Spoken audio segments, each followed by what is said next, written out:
Hello friends, good evening everyone. Before we start today's essay perspectives, I thought of sharing one or two tips about prelims exam since prelims is fast approaching and you have just 2 months to go.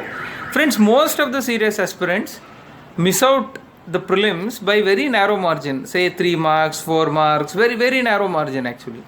Why this happens friends actually? Is this because of lack of hard work? No. Is this because of lack of knowledge? No. But this narrow margins always happen according to me because of two things. Number one is most of the aspirants, serious aspirants, tend to act very conservatively in the exam. What is being conservative?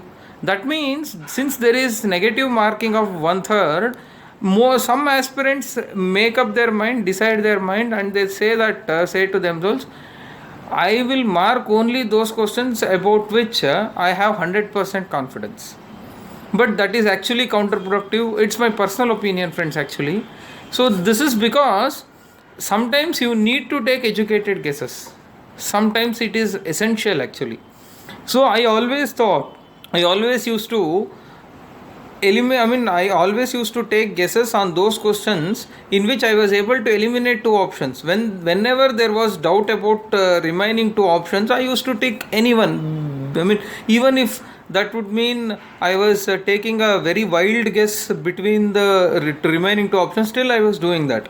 My only thought process was, friends, what is negative marking? It is one third, right? That means assume that about if you mark four questions like this with some guess or questions about which you don't have 100% confidence, but even out of those four, even if one answer turns out to be true, you are in this no loss no gain category. But only luckily if you get if you get two right, then perhaps two out of then you have a choice, you have a greater mark to your credit. So the chances of getting all the four wrong is actually not zero, but the probability is very less. So thinking that like this, actually I was also taking educated guesses, and that is essentially is what I firmly believe, friends. So being too conservative turns out to be counterproductive in the exam, actually. Most of you, while taking mock test series, what you people do is at the end of mock test series you will start thinking that array I have lost about 20 marks in negative marking. Had I not marked these things, I would have got 20 more marks. But in the process you fail to appreciate the fact that there would be so many questions about which you would have taken some wild guess and they would have turned out to be true. But while evaluating your mock test paper, you focus on only those questions for which you took guess and they went wrong. That is why that actually makes you more conservative, which turns out to be counterproductive in the actual exam. This is my personal opinion, and this has actually helped me. And also I have seen a few of my friends who are also in service today, who used to mark 100 out of 100. All questions they used to mark, okay, taking wild educated guesses. Every time they have ensured that they scored about 20 marks over and above the cutoff. Of course, marking all the questions 100 may be a little risky, but that aside, at least you can have this middle path. Say whenever I am able to eliminate two options, I will take guess between the remaining two options. So thought of sharing this tip with you, friends. So perhaps in the next video I will share one more tip on prelims. So okay friends, now let us come back to today's session, that is essays perspectives. So topic for the day is every social stratum has its own common sense and its good sense. Thank you. Friends, as always, I have my personal request. So my book has got pirated. I request all of you to, and the pirated book is unfortunately of low print quality. I request you to buy only original, and the original books can be bought from the seller affordable on Amazon and from the seller Arvind Books on Flipkart. As always, friends, this essay also I have conceptualized as being composed of various components, and the first component is, as always, it is introduction, friends, and then comes elaboration. Normally, friends, in all the previous essay perspective videos, I have never made elaboration a separate component. but here I have made. Why do you think it is so? This is because, friends, most of the topics that we dealt with till date are actually mostly straightforward. They did not demand any amount of explanation in clarifying the idea behind the topic itself. But this topic actually is not that straightforward, and also this topic needs to be the exploration into this topic is a very important key role, because earlier topics were like they were like in a they were like debate topics where you could debate on either side, but it is not so. Here it's a statement. First you have to understand that statement, explore into various dimensions of that statement, and then make your understanding of the statement very clear to the examiner, because it's a purely a philosophical topic. So thus elaboration becomes another important component. Then comes historical and present context. What is the context, historical context and the present context, because of which this quote attains relevance? Then how common sense gets reinforced, and then how good sense triumphs over common sense, and finally conclusion. Okay friends, let's proceed.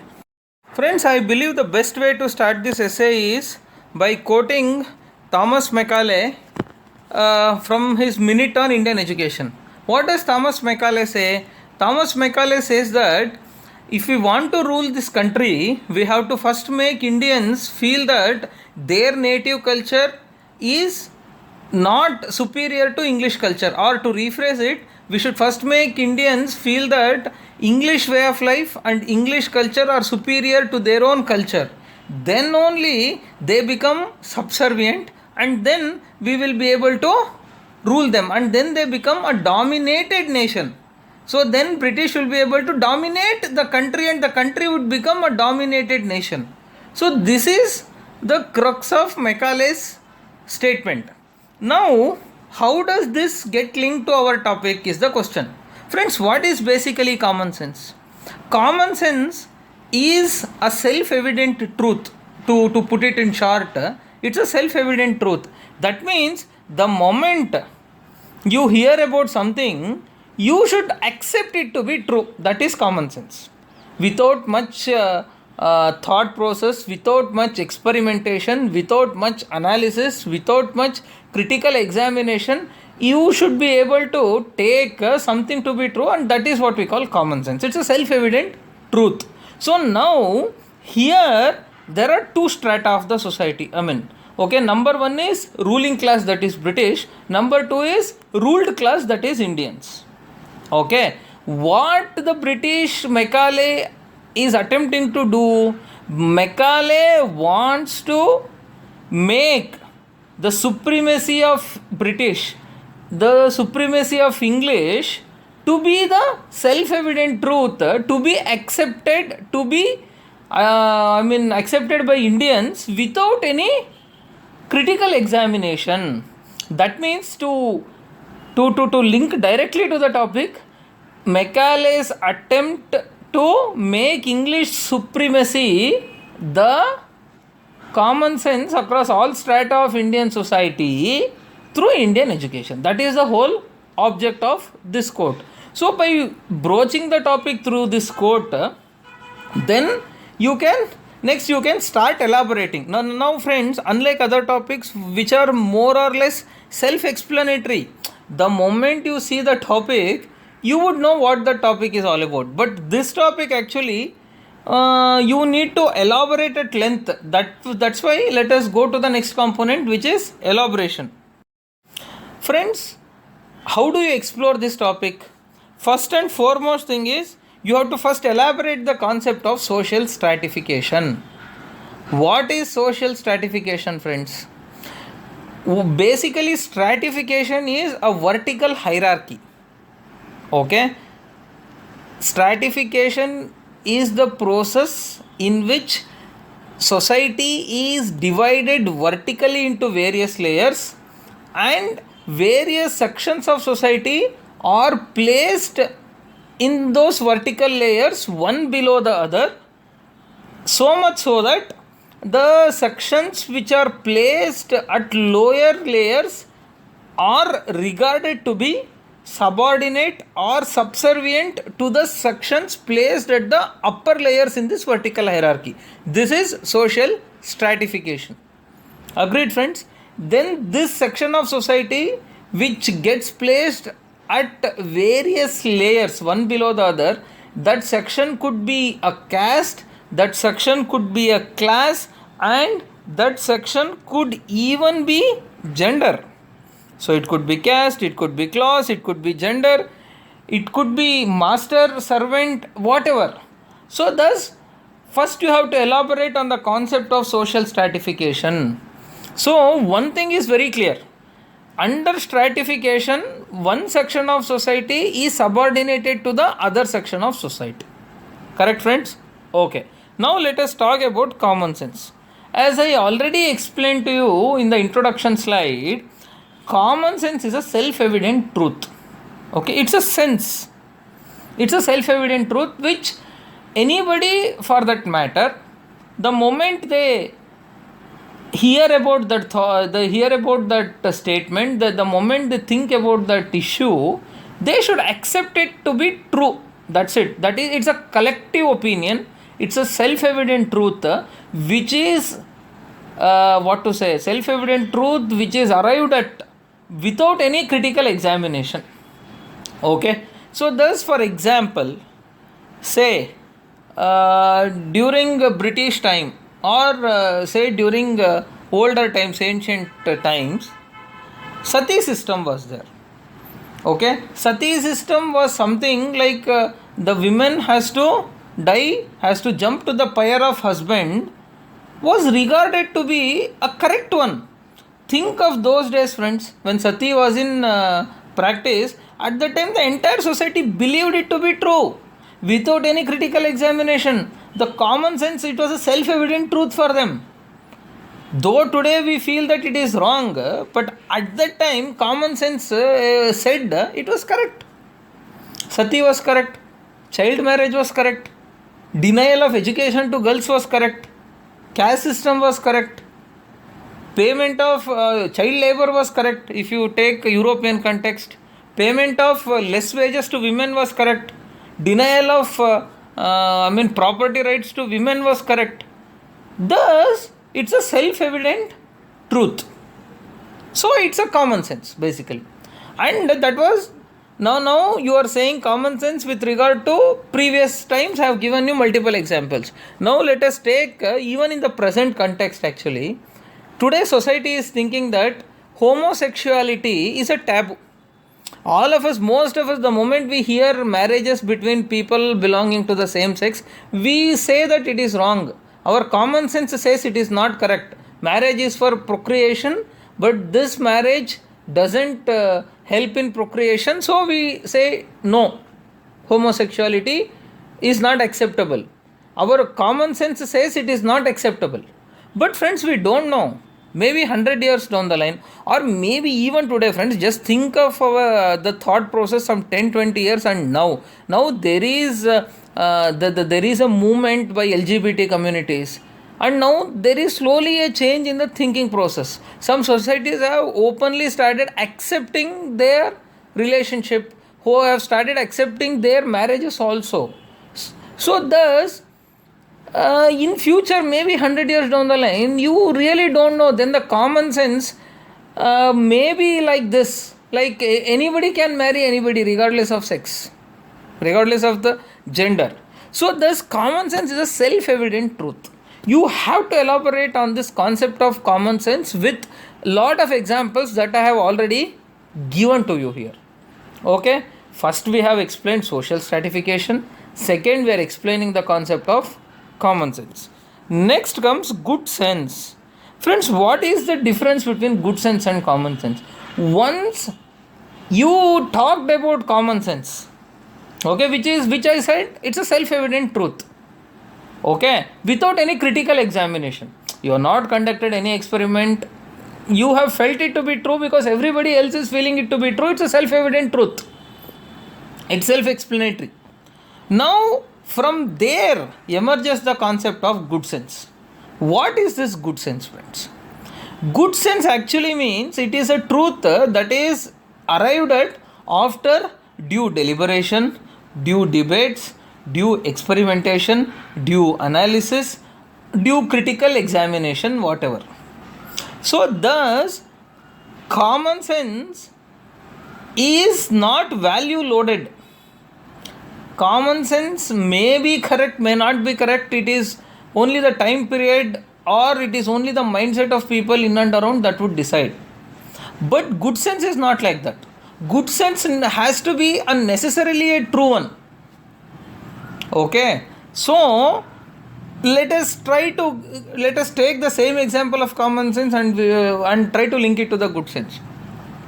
When everybody was, at least the society as a whole, accepted sati to be an acceptable practice, some intellectuals like William Bentinck, Rajaram Mohan Rai, etc., they said no, sati is not correct.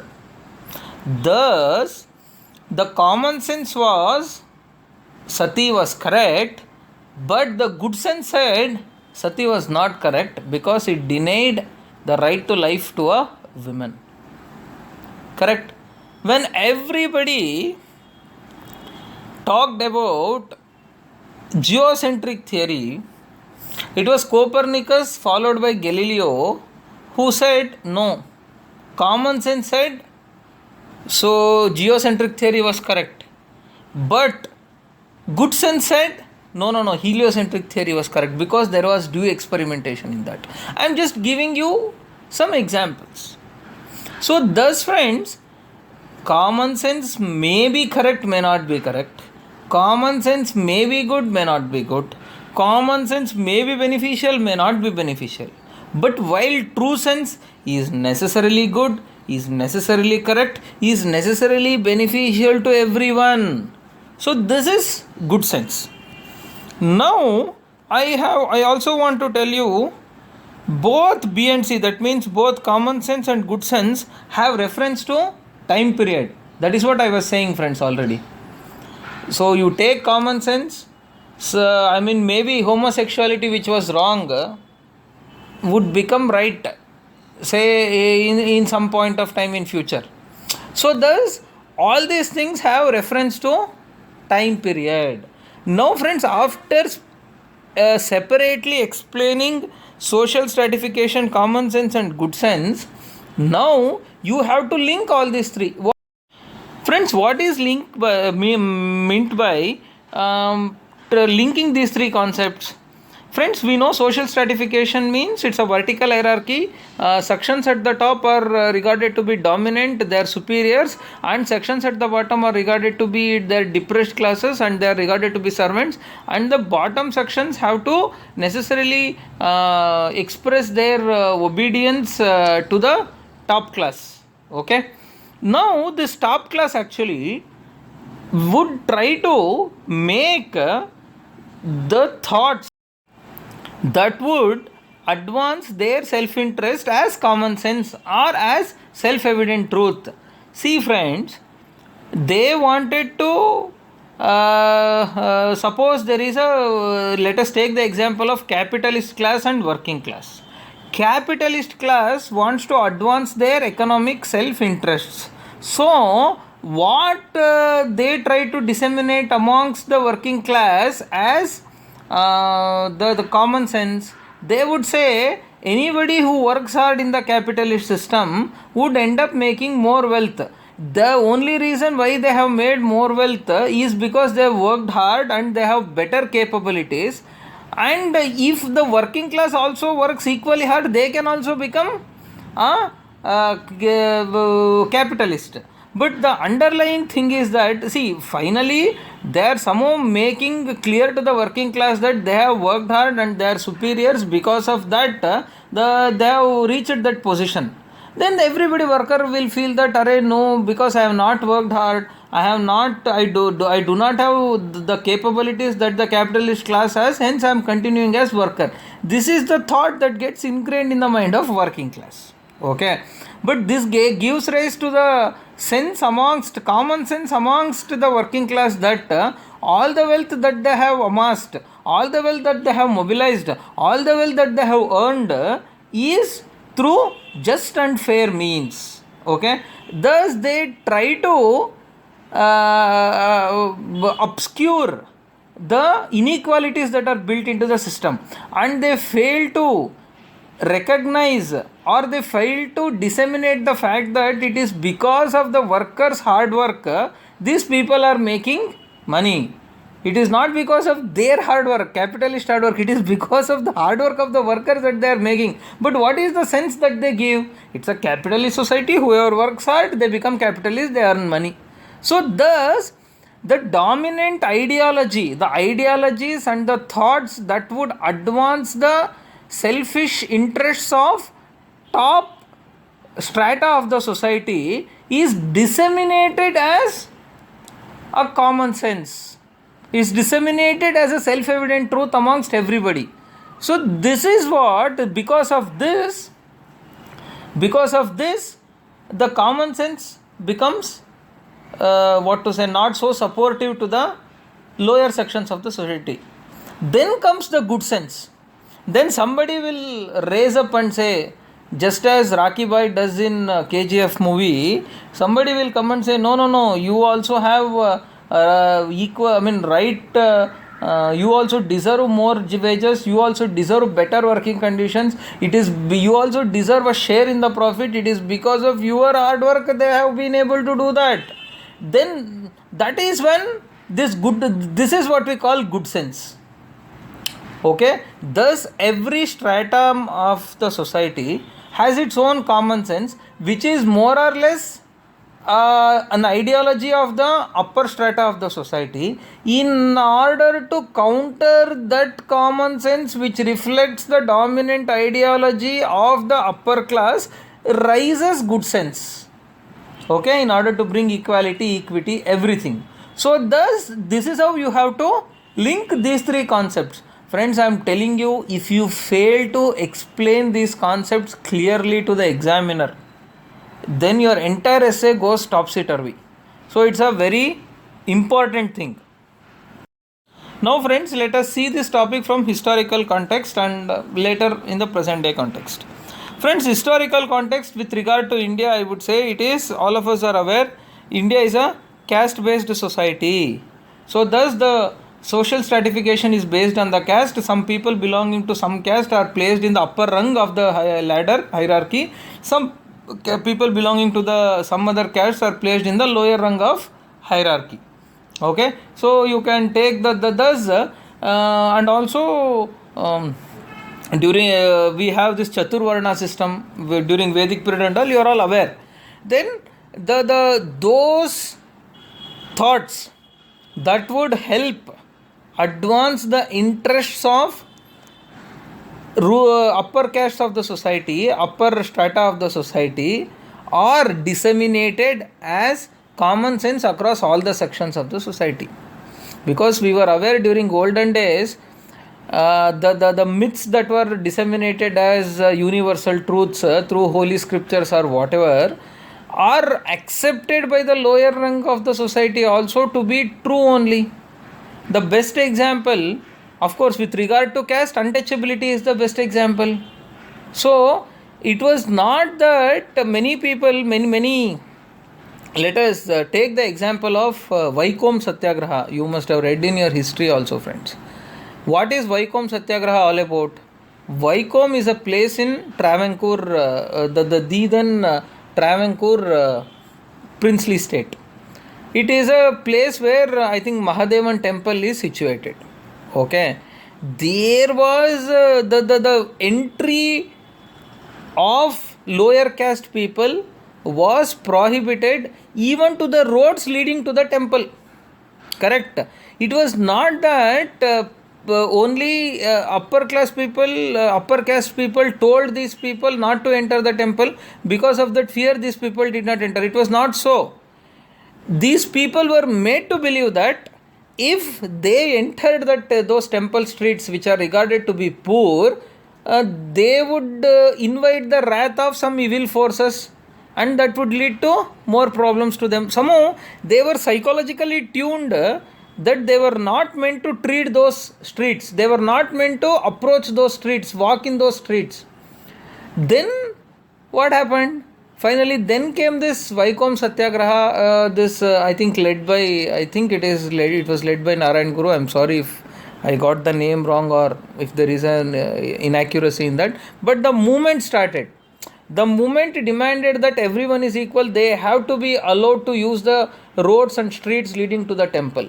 Thus, earlier, prior to Vaikom Satyagraha, the common sense prevalent across all the castes, of all the strata of the society of that town was like, we should not go, this was meant for only some specified sections of society.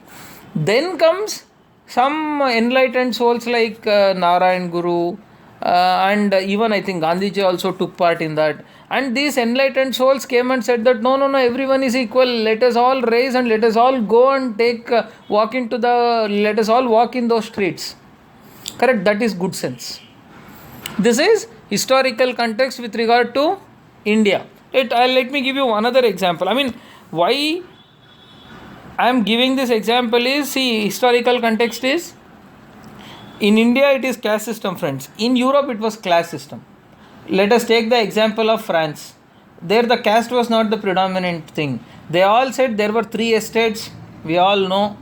One was aristocracy, the one was ruling estate, and the other was nobles, and the third one was common man. So the strata and all the common sense was that whatever ruling class said, that was regarded to be true. But all those things were an attempt to advance their own self-interest. Then comes capitalist versus ruling class. I have already spoken about it. How capitalist versus ruling class. I have already told you the example of capitalist making workers believe that they have amassed so much of wealth, not because of the hard work of the workers, but because of their own competencies. Okay. Then friends, another thing which I have not mentioned in the PPT. Friends, again, let us come to the, with regard to gender also, friends. We know women, male and female, in that actually let us take that also to be a social strata, where male were placed at the top, below were females. Every female was made to believe that they did not have any right in the property. They had to just listen to their husband. They had to confine themselves to the precincts of the house. They had to confine themselves to the kitchen. They should not learn. They should not get educated. They should not go out of the home. They should not work. They should not choose a partner of their choice. They should not choose to divorce a life partner whom they don't like. All these things. Historical context also. Even there also it is a strata. So somehow in the olden days women were made to believe that they were weak. They necessarily needed the support of a man to lead a dignified life in the society.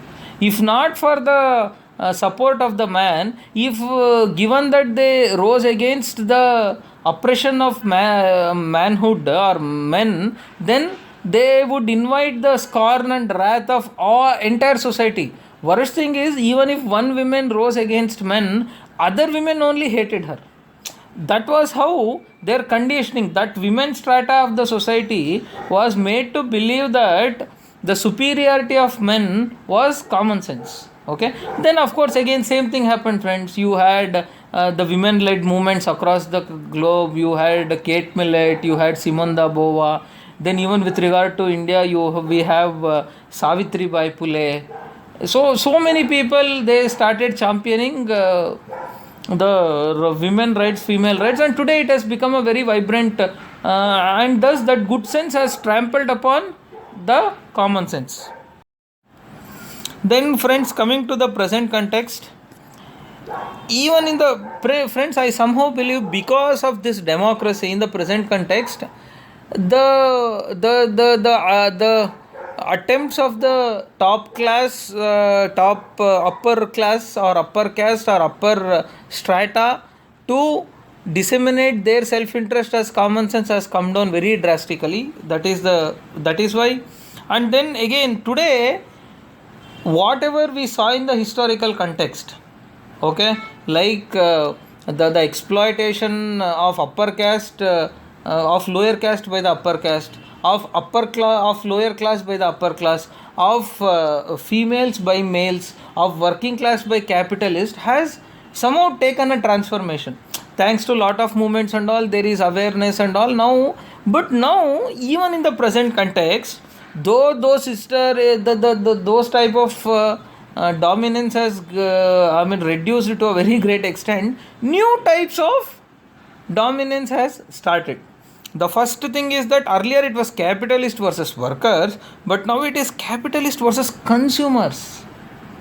You have to better appreciate. Let us take capitalist is in the upper strata of society, consumer is in the lower strata of society. Through advertisements, so many times whenever there is no demand for the product, they create artificial need. Friends, you may have heard about this cigarette brand called Marlboro. Okay, and nothing against that brand actually, but I am just trying to tell you that Marlboro brand built its ad campaign, marketing campaign, projecting that whoever smoked that cigarette or a perfect male. Their all their advertisements featured, physically fit, sturdy male who even who also smoke these cigarettes. So then what happened? This indirectly, that sense, okay, that every physically fit and an ideal strong sturdy male should necessarily smoke. That their thought, that this thought, they slowly made it a common sense. You see, you go back to the 1970s and all, their smoking was taken to be a very important thing, because if you want to prove yourself to be a very male, it was equated with manliness, to put it simply. Thus, it was just an example. Thus, friends, now today, capitalist versus consumers, this dominant ideology becoming common sense, and then good sense taking its own place, has taken altogether different shape. And then again, with regard to politicians versus citizens, I can n number of examples, you can only think of yourself. Public are made to believe that whatever ruling class is doing is correct. Public is made to believe that the ideology which the ruling party is espousing is to be the correct and the only solution for the future. And then again, friends, now recently, now this male and female has somehow, that awareness has gone far and wide, though still that awareness is needed in some parts, but still it's a lot better. But now the new new stratification has started in the society. That is, now it is male and female versus transgender. So how this male and female or non-transgender, or regular gender, if we may call so, they are at the top of the hierarchy, social strata, and the lower social strata may we have transgenders. So earlier what used to happen, everybody, say friends, some 10, 20 or even some 10 years down the line, everybody believed that transgender community are meant for begging, and they indulge in this prohibited sexual activities. They were into prostitution. Everybody used to look upon them with scorn, look upon them. They were regarded to be an unwanted section in the society. So many places, they also believed it to be true. But later good sense prevailed, human rights came, right to life came, and now we have some transgenders who have become radio jockeys, now we have some transgenders who have become entrepreneurs, etc., etc. So thus in the present context, it is taking slightly different shape. The social stratification in the historical context is different from the social stratification and in the present context. So in order to bring about the change in the social stratification and change in the process of how common sense of yesterday was triumphed by good sense, and then that good sense became common sense, and then today new common senses have come which are undesirable, and that have to be triumphed by new good senses. Friends, okay, let me, I think it was slightly confusing. I am just trying to tell you the reason behind why historical context and present context is separately being explained to you is, first is, friends, earlier times में some elements were regarded to be common sense which was undesirable to the society. Then some good sense came, triumphed upon those what to say common sense, and thus the blunders were set right. Okay, now that became common sense. The undesirable common sense was triumphed by the good sense. Once it got triumphed by the good sense, that modified common sense became the new common sense, if I may say so. Then new issues have started, new undesirable common senses have come, which needs to be triumphed by good sense. Then once this transformation of undesirable common sense being triumphed by good sense, finally leading to making it a desirable common sense, is a process. I have already explained it to you. Then how does this good sense, or for first, in order to explain this process, friends, we have to first understand how this common sense gets reinforced, or how this undesirable common sense gets reinforced first. So first one is education, friends. I have given you Macaulay's example. I need not have to tell you much. You take the example of North Korea, where the ruler is taught to be God, harbinger of hope and fortunes to all of them. Then religion. All of us know, friends, religion, the amount of fear that is embedded into the religion and the religious structures attached to it are totally an attempt by dominant sections of the society, dominant strata of the society to reinforce their notions. They would advance their self-interest not as being preached by them but being preached by the religion. So thus religion, institutionalization of religion, religious preachings, teachings are used as a guard, are used as a tool to reinforce that common sense. Then we have some opinion leaders, some people who are regarded to be messiahs, some people who have charismatic personality and who can convince people. So those people also would contribute for reinforcing the undesirable common sense. Next, how good sense triumphs over undesirable common sense. Okay, friends, one is intellectual revolution. We all know, if somebody in this lower strata of society gets to know or realizes that the common sense which is being accepted by everyone in their strata is misplaced, incorrect, wrong, unjust, inequitable, unequal, whatnot. Once they realize that, they will first raise their voice. So take the example of Martin Luther, who raised his voice against Catholic Church. Take the example of Buddha, who raised his voice against the undesirable or the exploitative nature of the religion at that point of time. Take the example of Basaveshwara in southern state of Karnataka. Take the example of Karl Marx, who raised voice against the capitalists. So all these things will first start as an intellectual revolution. Some intellectual comes out and says that this common sense which you are saying is not the true common sense, it is an undesirable one. There is some good sense. He will propagate his own ideas, and those own ideas become good sense and they triumph over.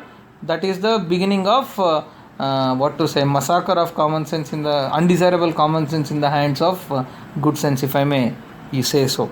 Next comes some trendsetters. Some people will start leading by example. Take the example of widow remarriage.